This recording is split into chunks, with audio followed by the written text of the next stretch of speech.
What if electricity wasn't discovered in the 1800s? What if a civilization 2,000 years ago had already found a way to harness it? In the dry soil near Baghdad, archaeologists unearthed something that shouldn't exist: a small clay jar sealed with asphalt. Inside, a copper cylinder, an iron rod, and traces of an ancient liquid long evaporated. When modern scientists tried to recreate it, something incredible happened. The jar produced electricity, a faint spark, but enough to light up imagination across the world. Could this be proof that ancient engineers understood electric power long before Volta? Or is it simply a coincidence? A modern myth born from our hunger to find ourselves in the past? This is the story of the Baghdad Battery.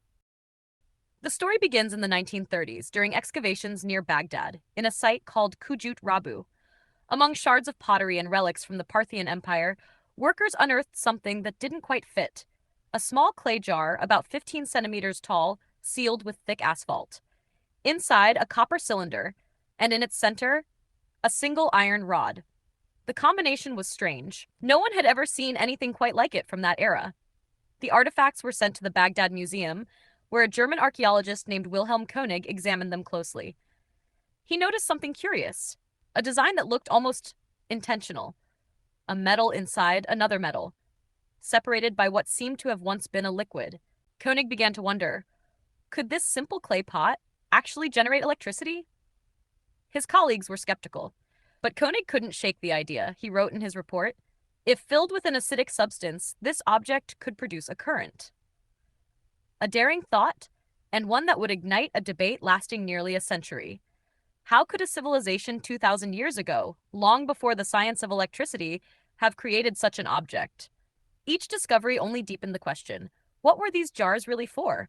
Were they a forgotten technology, or something entirely different? And if they truly produced power, then who or what were they meant to power?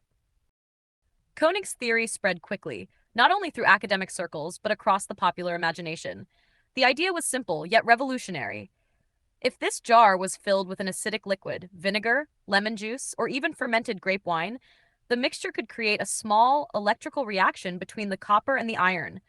Modern scientists decided to put the theory to the test. Using clay, copper, iron, and natural bitumen, they recreated the mysterious jar exactly as described. When the liquid was poured inside, the result was subtle, but unmistakable. The needle on the voltmeter trembled, then moved. The ancient jar produced power. Only about 1 volt per jar, but still electricity, 2,000 years early. To some, this was astonishing. Proof, perhaps, that ancient craftsmen had stumbled upon electric potential by accident, or maybe through purpose, a forgotten branch of practical knowledge. Researchers began proposing uses. Maybe it was used to coat silver jewelry with gold through primitive electroplating, or perhaps heal the sick, using mild electric currents, an early form of electrotherapy. Others believed it was part of sacred rituals, sparks used as divine symbols inside temples. Theories multiplied faster than answers, because even if the jars worked, no one could say what or who they were meant to power. And every discovery only deepened the mystery. But if they truly understood what they'd created, why did that knowledge vanish?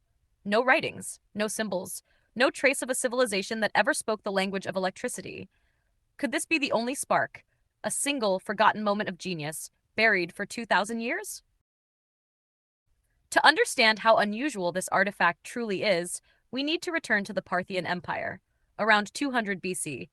This was a civilization bridging east and west, a thriving hub of trade, art, and metallurgy. Parthian craftsmen worked with copper, silver, and iron daily, creating ornate jewelry, weapons, and detailed mosaics. They possessed deep chemical knowledge, using natural acids to treat metals and preserve dyes. Yet nowhere, in any inscription, text, or symbol, is there mention of electricity. They had no word for current, no concept of voltage or circuit. If this jar truly created power, it would represent an isolated spark of discovery, a lone fragment of scientific understanding lost to time. Was it an intentional invention? A coincidence born from craftsmanship? Or simply a vessel we've misunderstood for generations? In the silent halls of ancient history, sometimes what's missing speaks louder than what's found. But maybe what we're really missing isn't the artifact, it's the story behind it. Who built it? Why did they stop? And what if this strange little jar wasn't an accident at all? but a clue, a whisper from an ancient mind trying to tell us, you're not the first to seek the spark. As Koenig's report spread, the idea of a 2,000-year-old battery captured public fascination and scientific skepticism. Archaeologists from across Europe and the Middle East raised questions. If it really was a battery, they argued, where is the evidence of anything it powered? There were no wires, no lamps, no other devices designed to receive electric current. Even more puzzling, the jars were not found together, but scattered, without any sign of a unified electrical system. To the mainstream archaeological community, the theory simply didn't fit. The Skeptical Inquirer later wrote, technically plausible, archaeologically baseless. Some proposed that the jars were scroll holders, protecting sacred papyri from moisture. Others thought they were ritual vessels for storing sacred oils or perfumes. To many experts, the battery theory reflected more about our modern worldview, our desire to see ourselves in the ancient past, than it did about Parthian technology itself. But for those drawn to the unknown, the mystery refused to fade, because every unanswered question invites another. In the decades that followed, curiosity turned into experimentation. Historians, engineers, and even TV hosts, like the team from MythBusters, built precise replicas of the Baghdad Battery. Each experiment confirmed the same basic result. Yes, the device could produce electricity, but the current was weak, just enough to make a voltmeter flicker or deliver a soft static shock. To power even a small lamp, several jars would need to be connected in a series, something that has never been found in the archaeological record. No burn marks, no linked wires, no setup suggesting electrical intent. So the artifact remains in a strange space between science and speculation, an object that can produce power, but probably never did. A reminder that a possibility doesn't always mean proof. But if it wasn't proof, then what was it? A coincidence, a lost experiment, or something that challenges what we think we know about ancient intelligence? Maybe the Baghdad Battery never powered machines, or illuminated temples, or plated metal with gold. Maybe its true power lies elsewhere, in how it continues to ignite our curiosity. Because that's what mysteries do.